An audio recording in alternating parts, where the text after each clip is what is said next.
Bonjour à toutes et à toutes, on est dans les locaux de Polisson. Aujourd'hui, on reçoit Sylvie, adjointe de la mairie de Lunalviel, attachée aux affaires sociales, qui est là. Bonjour Sylvie. Bonjour.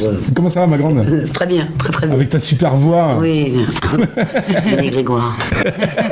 On reçoit aussi Sophie, qui est chargée d'accueil aux affaires sociales, donc au CCAS. C'est ça. Bonjour. Comment ça va, les filles ? Eh bien, très bien, en forme. Tranquillement. Super binôme. Super binôme. Oui, je vois ça. Ma super collaboratrice. Mais très vif, vous avez le sourire tout le temps, vous êtes super agréable, et puis voilà, mais c'est très bien de travailler dans des conditions pareilles, dans quelque chose qui plaît, en fait, au final. Quelque chose qui plaît, bon, quelque chose qui n'est pas évident, mais il faut le faire par passion. Mais qui est très valorisant, parce que justement, vous faites partie du CCAS, donc des affaires sociales. En l'occurrence, on va aborder le sujet justement de la distribution alimentaire, d'accord ?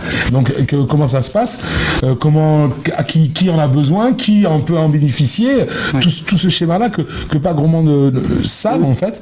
Moi, en début d'année, on a offert des repas sur Lunel, et il y avait beaucoup de gens qui venaient qui disaient non, mais il y a pire que moi. Donc les gens ont l'impression de ne pas pouvoir bénéficier amplement du service social. Il y a souvent des gens qui se considèrent trop aisés par rapport à... Mais quand on a faim, on ne peut pas être moins bien. Non, mais j'aime bien la notion que quand tu dis qui ont besoin.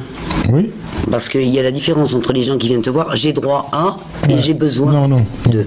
Ouais. Alors là, on discute. D'accord. Donc justement, précisément, tiens, j'ai mis un point.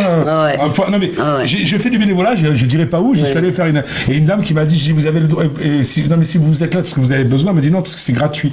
Et de ce jour-là, je me suis dit non, là, j'ai pas autre chose à faire moi le matin que de venir donner à des gens qui viennent profiter. Alors après, on entend les stéréotypes aussi. Oui, mais moi j'ai vu arriver une femme en BM, j'ai vu ça. Donc voilà, tous les trucs stéréotypes. Donc réellement, qui peut bénéficier d'une aide sociale dans en l'occurrence dans votre... Alors toutes les demandes, tu me coupes Sophie dès que tu... Ok, je t'écoute. Toutes les demandes sont enregistrées. Bon, alors généralement, c'est très difficile déjà pour les personnes de venir elles-mêmes. Faire le geste. Voilà, ça c'est compliqué. Parce que quand tu dis, j'ai pas de sous, j'aurais mangé... nourrissez mes gamins, c'est super compliqué. Donc alors souvent, c'est soit par le biais de la famille, soit par les assistants sociaux, avec lesquels on travaille très régulièrement et un super boulot. Ça c'est spontané. Les parents, ou les enfants, enfin, parce qu'après on va parler du type de population. Donc de là, on constitue un dossier. Alors un dossier, un dossier papier, où on fait une étude de budget, où les ressources, les charges, on fait la balance des deux et on calcule ce qu'on appelle un reste à vivre. Voilà. Et en fonction de ce reste à vivre journalier, qu'on étale sur une période de 1 mois, vous savez combien ils ont par jour on peut attribuer ou pas l'aide alimentaire, puisque c'est compté. Nous, on est très radins. Non, j'exagère. non, pas du tout. Justement, j'ai eu affaire à vous plusieurs fois. Vous êtes... Mais par contre, on accorde l'aide alimentaire pour les personnes à qui il ne leur reste que 8 € par jour. D'accord. Voilà. On est le plus petit quota de l'Hérault. Ce que tu dis pas, c'est que par rapport à d'autres communes que j'ai eu à côté, on calcule dans les charges le total de ce qu'ils dépensent. Il y a des communes alentours qui ne calculent pas les factures de téléphone, qui prennent pas en compte les frais d'essence pour aller au travail, les choses comme ça. Et nous, on fait vraiment le budget global. C'est un gros boulot au final. C'est pour ça peut-être que les autres le font pas, parce qu'ils ont peut-être plus envie de se relaxer que de se prendre la tête à vouloir faire un truc concret. Une voiture, ça coûte facilement 250 € par mois. C'est ce que je dis, ça coûte de l'argent d'aller travailler, forcément déjà. Ce que l'on fait aussi, parce que par exemple, je pense que dans certaines associations, on va pas tenir compte de l'urgence de la demande. Parce qu'on va peut-être demander tes revenus d'imposition de l'an dernier, mais tes revenus d'imposition de l'an dernier, ça ne correspond pas à ta situation actuelle, bien sûr. Voilà. Donc nous, c'est au jour le jour. Voilà, on calcule sur la situation réelle, actuelle, à temps voulu. Voilà. Et autrement, alors après, bien sûr que chaque dossier tout est officiel. C'est-à-dire que nous, en tant que mairie, on signe un partenariat avec la Banque alimentaire de l'Hérault. Alors il y a une cotisation annuelle. Une cotisation annuelle. Comment ça, c'est qui paye cette cotisation? C'est nous, c'est nous en tant que CCAS. Voilà, moi j'ai mon budget, donc je sais qu'il y a cette cotisation qui part tous les ans. Ça, c'est à quoi? C'est une bourse de la mairie qui vous permet de payer ça? C'est-à-dire, c'est un budget qu'on m'accorde, attribué, et c'est à moi de gérer. Un budget communal annuel qui est attribué pour l'aide alimentaire. D'accord. Ouais. Et donc, de là, la banque alimentaire. Donc, tu as le budget, en plus du budget annuel, tu as vous les payez toute l'année ou quelque chose, quoi. Voilà, on a cette convention que l'on signe en partenariat. Après, il y a 40 centimes à payer par personne et par passage. Donc, c'est un cumul. D'accord. Ensuite, qu'est-ce qu'il y a d'autre? Il y a ça. On a les produits français et les produits européens. D'accord. Les produits européens sont gratuits. Ouais. Donc, c'est pour ça que nous, quand on participe au loto, ce sont des produits européens que l'on a en stock et que l'on peut permettre de donner parce que ça ne sort pas de notre quota budgétaire. D'accord. Parce que ça, on a toujours des attaques plus ou moins sympathiques en disant oui, vous enlevez aux démunis pour donner au loto. Si on le fait, c'est déjà pour des actions sociales. Vous pouvez le faire de toute façon dans tous les cas. Puis je pense et ensuite, à cette occasion aussi, quelquefois quand on demande à la banque alimentaire, est-ce que soit pour le Noël des gamins, c'est quand même pour une raison sociale, hein, c'est jamais non plus comme ça, un truc festif pour faire plaisir. Voilà, si le café organise un loto, il se débrouille, on va pas donner. Non, mais ça, c'est on est bien d'accord. Donc ça bien. peut être pour le Noël, ça peut être pour les crèches comme on a fait dernièrement. Aussi, ce qu'il y a, c'est une personne que je tiens particulièrement à remercier, c'est monsieur Marco Sanchez. C'est un monsieur qui nous... c'est des invendus, mais que l'on récupère, enfin des invendus qui sont tout à fait consommables, bien sûr. Mais c'est par palette. C'est la société Interpol à Bayard. On peut le nommer parce que vraiment. Interpol à Bayard, merci beaucoup, monsieur. Monsieur Marco, c'est ça? Oui. Voilà. Il nous donne par palette des biscuits, des gâteaux, des apéritifs, de tout. Et là, vraiment, c'est quand ça arrive, on est super content. Alors, c'est du boulot pour la technique, c'est du boulot pour nous aussi, mais c'est pas grave. Combien vous avez de bénéficiaires à peu près, grosso modo, sur 82 foyers, c'est ça. Pour à peu près 185 à 202 bénéficiaires. D'accord. 82 foyers. Bravo. Alors, qui se répartissent famille monoparentale en priorité, hein, je pense. Hein. Plutôt. Les personnes retraitées aussi, ce qui est dramatique. Ah, ça, c'est bien. Une recrudescence. Je vous jure, c'est bien d'entendre parce que vraiment, on oublie bien souvent. On a tendance à parler des SDF ou des gens qui ont très peu. On oublie les personnes âgées. Sachant que les personnes retraitées, c'est le public qui vient le moins nous voir. Et c'est ceux qui ont le plus besoin. Et en général, ils sont souvent proposés par les voisins qui viennent nous dire qu'ils ont cerné des difficultés chez les voisins. Nous, on a déniché, c'est vraiment compliqué. Et une dame qui m'a dit, écoutez, moi le soir j'ai un café, quand c'est la fête, c'est parce que j'ai un biscuit à mettre dedans. J'en ai la chair de poule quand t'entends ça, tu te dis, mais c'est horrible, quoi, des gens qui ont travaillé toute leur vie, et on se dit, je comprends pas, j'ai vraiment du mal, vraiment, après on va pas refaire le monde, on va pas refaire les lois. Mais c'est arrivé, si tu veux, qu'on aille livrer à des personnes parce qu'elles ont honte de venir. Elles ont honte. Je comprends. Voilà, mais ça malheureusement. c'est inadmissible. Alors là, on essaie d'être vigilant, de prévenir d'autres personnes, de dire que s'ils voient autour d'eux des personnes à qui ça arrive, de venir nous voir. Mais il y en a qui le font quand même. Oui.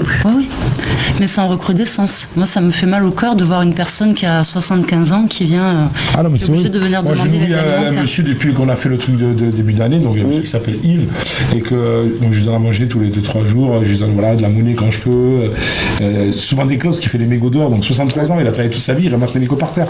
Donc je lui dis, tiens, et l'autre fois, je vous jure, c'est vrai, j'ai donné, je sais plus ce que j'avais donné à manger, et j'ai donné 2-3 clopes et 5 €, il m'a dit, c'est jour de fête.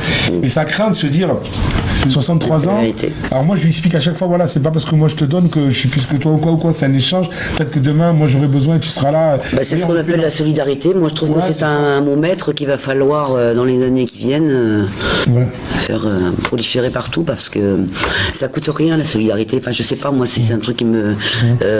comme là on développe une action, on en parle une autre fois, mais où on fait des appels aux dons, mais ça vient de partout. En fait, on se rend compte que quand on demande, il y a énormément de solidarité. Je pense que tout est cloisonné. Les personnes n'ont pas forcément accès à l'aide alimentaire.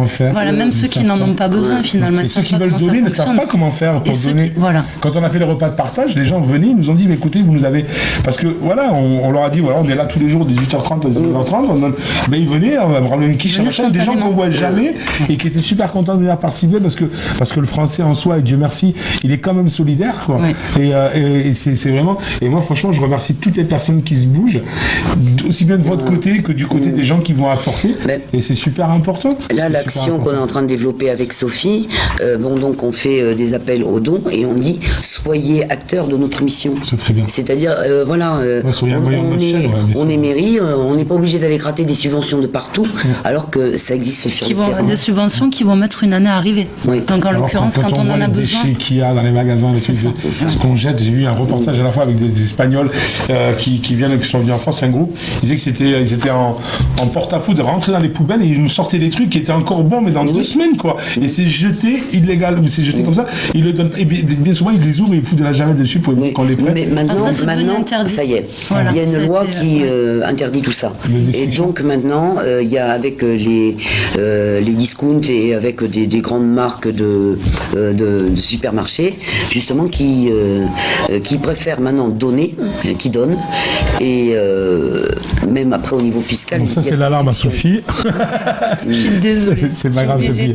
C'est pas grave, Maloute. Donc il y a des... Ce qui permet, ils sont obligés de les donner, donc ils sont obligés de les donner, on est d'accord. Ouais, pas obligé, bon, il y en a qui préfèrent payer, bon voilà, mais je trouve que ça, cette solidarité-là est bien, parce que avant ils faisaient peut-être au niveau fiscal, mais ils ont vu quand même que ce qu'ils donnaient, ben voilà, ça servait vraiment, ça faisait plaisir, et puis... C'est pas anodin de dire qu'il y a des gens qui ont faim et que tu vas le donner. Alors après, il y a ceux qui vont dire, oui, mais si je donne, après ils vont attendre que je donne. Il y avait une boulangerie qui disait ça à Montpellier. Si je donne à la fin les invendus, ben les gens vont pas venir chercher pour avoir les invendus. C'est faux. Donc ça, c'est débile, quoi. Les boulangeries de Lunel-Viel donnent.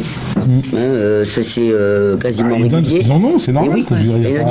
Et après on dit, vous n'êtes pas passé. Voilà. C'est pour des croissants, c'est pour des choses comme ça. Bon, il y a toutes ces choses-là. Une belle solidarité. Il y a aussi au niveau de l'aide alimentaire, on demande des produits d'hygiène. Parce que ça, c'est oui, on pense à la nourriture, mais on ne pense pas à tout ce qui va à côté. Il y a les couches de bébé, il y a les savons, il y a le dentifrice. Super cher. Les couches, on a récupéré tout ça aussi. Ça, c'est au niveau de l'aide alimentaire. Et donc, on a ce petit coin puriculture. Et au sein de l'espace solidarité, il y a aussi tout. On recueille les vêtements. Alors, mais maintenant, les gens sont super sympas parce qu'ils nous préparent par des cartons. Tout est de taille à taille. Et tout est lavé, repassé. C'est trop mignon. Que ça, avant, c'était pas ça. On en a récupéré aussi, c'est pareil. Les gens, ils sont vachement. Quand on fait une nouvelle pour tout, c'est pareil. Ils nous donnent des jouets. J'ai vu des gamines venir me dire, tiens, je te donne ma poupée, je l'aime, mais c'est pour quelqu'un d'autre. Et cette action-là, c'est des moments magiques. Les gens prennent. Alors, si moi je suis dans le besoin, j'ai envie de venir, comment ça se passe? Je viens à la mairie de Lunel-Viel. Oui. Bonjour Monsieur Gomez. On t'accueille, on prend une petite fiche et on note toutes tes coordonnées. Et on t'offre un café déjà. Voilà. C'est gentil ça. Donc on est d'accord, votre bureau se trouve dans la mairie même de Lunel-Viel, à côté du parc de l'Olivier. Et à côté de la chapelle. À côté de la chapelle. À côté du bon Dieu. Donc on rentre, on vient se voir, on est Tu vas prier et tu viens nous voir. Et là, ou les deux, ou l'inverse. Non. Et là, bon, déjà la personne qui rentre dans le bureau, bon, de toute façon, c'est alors qu'on vienne pas dire on va raconter ma vie, tout est anonyme. Oui, bien sûr. Non, c'est pas anonyme, c'est confidentiel. C'est confidentiel. J'ai un droit de réserve. Moi, les gens connaissent ma vie, tout Lunel-Viel le connaît, je m'en fiche complètement. J'ai rien à cacher. Mais nous, on divulgue rien de ce qui se passe au CCAS. Nous, les notes, c'est les 3/4 des notes sont pris en CNO. Donc c'est vos trucs. Déjà, personne ne peut. Bon, et puis après, on remplit une fiche individuelle et on dit voilà, allez, qu'est-ce qu'on peut faire pour vous? Et de là, souvent, d'une petite chose, il en découle d'autres. Alors nous, notre but aussi, c'est de faire connaître des référents, les bons référents, pour perdre le moins de temps possible. Bien sûr. Bon, voilà, ça c'est... Souvent, l'aide alimentaire, c'est pas que ça la demande. Ça découle d'autres besoins qui font que la situation des personnes... Oui, il y a d'autres choses qui peuvent se débloquer derrière. En général, c'est la partie visible de l'iceberg. La personne qui vient demander à manger parce qu'elle a faim, c'est le signe d'une situation qui s'est dégradée, soit très rapidement, soit qui s'est dégradée. Pourquoi c'est dégradé? Qu'est-ce qu'on peut leur apporter pour éventuellement leur donner à manger, mais aussi leur retrouver une situation... Même si quelquefois on ne peut pas faire grand-chose, juste le fait d'écouter. C'est déjà beaucoup. Pas de les entendre. Une oreille, c'est important. De les écouter. Allez-y, parlez. Parce qu'on n'a pas les solutions, nous on n'est pas magiciennes en fait, on essaie d'orienter, d'écouter. Mais bon, on les suit les personnes. On a quand même pas mal d'exemples maintenant de gens qui sont sortis qui sont souriants, qui ont la banane. Cool. C'est super cool. Alors, qu'est-ce que vous donnez un petit peu, grosso modo du frais aussi vous avez, Vas-y, tu expliques un peu. Du surgelé, du frais. Ah ouais, d'accord. Ouais. Tous les 15 jours. Tous les 15 jours surgelé, donc on remplit un gros congèle, il y a à manger pour tout le monde. Qui a été un don aussi d'un magasin. D'accord. Le congèle. Ouais. C'est cool.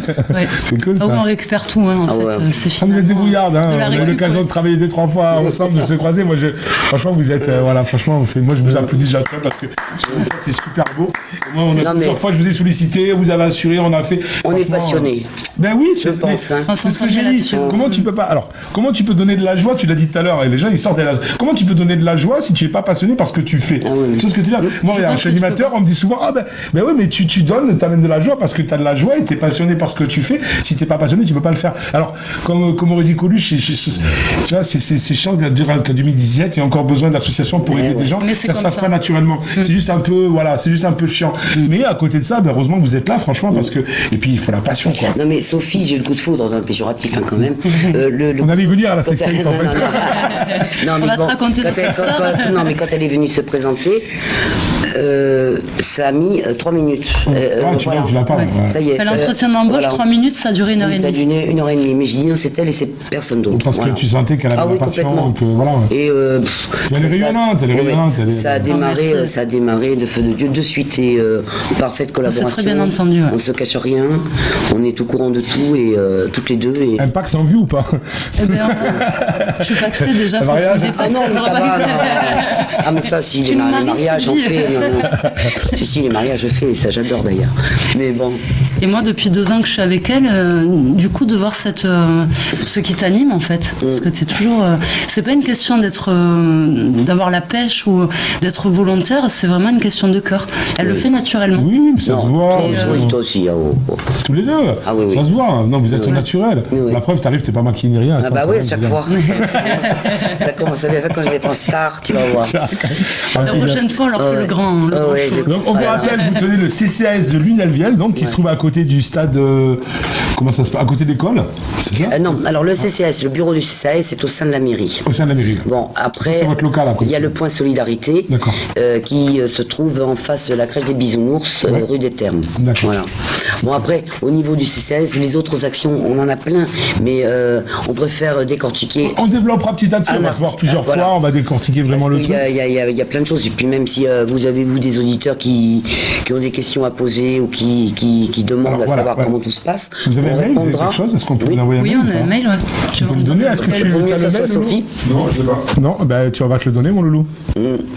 Parce que c'est bien, s'il y a des questions, nous... Un mail, un téléphone, comme ça, et puis même les gens peuvent nous envoyer un message ici même sur la page Facebook, vous pouvez l'envoyer, et puis nous on communiquera si jamais vraiment vous êtes intéressé, vous avez besoin d'informations. On va vous donner le numéro de téléphone tout de suite, on va donner le mail aussi, et puis voilà, donc on vous rappelle, venez prendre déjà un premier contact avec ces charmantes demoiselles, Véronique et Davina. Et bonjour les deux ailes. et puis voilà, donc venez prendre contact déjà, passer le cap. Vous avez vu, elles sont super souriantes, très accueillantes, donc ça vaut le coup de venir les voir. N'hésitez pas une seule seconde. Si jamais vous hésitez, vous nous envoyez un message sur la page Polisson, et puis on pourra communiquer aussi, vous envoyer nos infos, et puis donnez-les leur aussi, mais n'hésitez pas une seule seconde. En 2017, il n'est pas normal d'avoir faim, c'est un minimum que tout le monde doit manger au moins à sa faim, et il n'y a pas de honte à tendre la main à quelqu'un ou à justement aller demander de l'aide, c'est juste logique, et normalement dans la vie de tous les jours ça devrait se faire automatiquement. En tout cas, merci à ces demoiselles. Et savoir un truc, parce que je pense que pour avoir cette fibre-là, il faut l'avoir vécu. Si on l'a vécu, on sait de quoi on parle. On le sait, c'est normal. Il n'y a que les gens qui ont galéré qui donnent. Exactement. Pratiquement, je veux dire, on est d'accord. Ceux qui sentent, il est plus facile de tomber que de remonter, c'est ce que j'explique aux gens. Parce que quand il arrive, moi cette situation je l'ai connue, puis en 98, voilà. Vas-y, raconte-nous ta vie. Non, mais on m'a tiré de là où j'allais m'embourber. Non, ça va. Et je me suis dit, un jour je le rendrai. Et on m'a donné l'opportunité, tu l'as rendu fois mille, de pouvoir rentrer dans cette mairie et de me lâcher sur les actions sociales. Ça, c'est aussi, j'ai une équipe de feu. Oui, il y a une équipe de fou, ils sont un peu fous, ils sont bien. Bien. Mais ça, si tu l'as pas vécu, tu peux pas le comprendre et tu peux pas dire. Mais vous savez, on s'en sort. Voilà, on s'en sort. Il faut toujours être positif. Et je pense que ce qu'il y a de positif aussi avec ce que tu as vécu, c'est que les gens s'identifient toujours plus aux gens qui sont passés par la même galère que par quelqu'un qui va donner un cours magistral alors c'est quoi qu'on va finir par pas écouter. Privé. Ouais, allez, vas-y. Non, on donne celui du CCAS. 04 67 83 46 88. Ça, c'est les heures de 04 67 83 46 88. Aux heures de bureau de la Vous avez un mail ou pas? Oui. CCAS. .lv 34 @gmail.com. Ok. Et là, c'est vraiment s'il y a des questions. Mais peu importe le sujet. Là, aujourd'hui, on a parlé de l'aide alimentaire. Mais il y a plein de sujets qu'on peut aborder. Bon, les questions sur le logement, parce que là, avec cette résidence, on vous en parlera. Voilà, vous avez fait une nouvelle résidence, vous allez venir nous en parler. Voilà. Et parce il y a beaucoup à dire là-dessus. Il y a beaucoup à dire. Puis vous donnez des habits aussi, puis d'autres choses. Il y a beaucoup. Il n'y a pas que l'aide alimentaire, il y a un panel extraordinaire. On mettrait des heures à en parler, donc c'est pour ça qu'on va décortiquer petit à petit. C'est tellement vaste. Mais c'est très bien, si c'est vaste, c'est que ça travaille. Il y a les questions humaines, après, c'est. En termes d'écoute, de relation. Problème de couple, quand on peut parler de choses pas bien qui se passent dans les couples. Il y a des gens, peut-être que juste le fait de venir parler, se sentent beaucoup plus soulagés. Voilà, ouais. Ils sont d'attaque. Ça, c'est important, cette phrase est belle. On les écoute, on les juge pas, on n'est pas là pour juger les gens. On est là pour apporter une aide, booster, voilà, revigorer un peu, mettre un coup de boost. On essaie d'être un peu détaché sur le ton de l'humour, des fois. Quand c'est trop dramatique, on finit par rigoler. Ah oui, non, parce que. Les situations catastrophiques nous amènent souvent à faire des traits d'humour et à. Et donc là, on leur met le Kleenex et on dit voilà, allez. Donc sponsorisé par Kleenex. Et la prochaine fois, c'est la banane et le maquillage et on discute. Alors on a les gens qui doivent vous croiser, vous dire merci, quoi. Mais non, tu sais quoi, les gens, après je ne mets pas un nom, mais je vais voir leur faciès, je dis c'est ce cas-là, mais ne me demande pas son nom. L'autre jour, on est venu me dire merci pour ce que vous avez fait. Et après j'ai dit mais attendez, rappelez-moi votre nom. Bon, le nom m'a dit quelque chose. Ah d'accord, écoutez, ça va bien. Ça leur allait bien. Même si tu es en forme. Tu peux pas fermes la porte. Oui, une fois que le dossier est fait, ou est-ce que la journée est faite, tu ne portes pas, bien sûr, c'est ça. Après, moi, quand je sors, j'ai les copines qui passent, on se dit bonjour, on parle d'autre chose. On les a reçues dans le bureau 2 heures avant. Mais on a des couples, couples super attachants. Moi, je reviens toujours, entre autres, à ce petit couple-là, parce que c'est un couple qui m'a marqué, qui avait été dans une panade pas possible. Mais ils sont arrivés tous seuls, avec les référents. Mais ils se bougeaient, ils voulaient vraiment s'en sortir. Et ils nous ont dit, j'aurais dit non, on arrête l'aide alimentaire quand vous aurez plus de 100 € à la fin du mois. Elle me dit oui, mais quand même, j'ai dit non, quand vous m'amènerez le relevé 200 €, je vous lâcherai. Et ils sont venus, on a plus 198, est-ce qu'on peut partir? Et ça, c'était. Ils m'ont mis les larmes aux yeux, ces jeunes, parce que ils y sont arrivés, puis maintenant, ça va, tout, mais alors, tout baigne. Tant mieux, c'est une satisfaction. C'est maternel quand même. Donc on rappelle le numéro de téléphone 04 67 83 46 88, 04 67 83 46 88. Je pense que le numéro de téléphone est marqué dessous, on a une régie super tonique. Et vous avez un mail, ccas.lv34, donc LV de Lunaviel bien évidemment, @gmail.com. De préférence quand même, s'il y a des questions sur le mail. Sur le mail, oui, n'appelez pas toutes les 5 minutes pour voir s'il pleut ou s'il pleut pas. On fait la pluie et le beau temps. J'imagine bien, il dit comme ça peut être que comme ça. En tout cas, voilà, écoutez, n'hésitez pas une seule seconde, messieurs, dames. Franchement, c'est ouvert à tout le monde. Venez voir, venez prendre connaissance, voir ce qu'on peut faire. Ils peuvent vous aider sur pas mal de choses, pas spécifiquement. Et s'ils ont des idées, nous on prend. Des idées, voilà. Si vous avez des trucs à donner, vous connaissez des gens qui veulent donner aussi des trucs, écoute, on peut récupérer. On verra encore. Mais s'il y a des gens qui ont des idées, qui veulent participer à des actions, alors on les prend. Souffler des actions, écoutez, avec grand plaisir. Vous venez rencontrer ces demoiselles, Sylvie et Sophie, au CCAS, à la mairie de Lunalviel. Voilà, vous montez, ils ont leur bureau en haut, excusez-moi, la piole, tu sais. Ils ont leur bureau en haut et c'est avec grand plaisir, ils sont rayonnants comme vous pouvez le voir. N'hésitez pas une seule seconde et on se retrouve très très très très prochainement pour justement d'autres explications de ce que vous faites du CCAS. En tout cas, merci beaucoup, merci à toute ton équipe, Malouloute. C'est parfait, c'était très très très bientôt. N'hésitez pas une seule seconde. 04 67 83 46 88 et le mail ccas.lv34@gmail.com. C'était Pascal, on était dans les locaux de Poulisson. On se retrouve très bientôt avec ces jolies charmantes demoiselles. À très bientôt, merci beaucoup. Au revoir.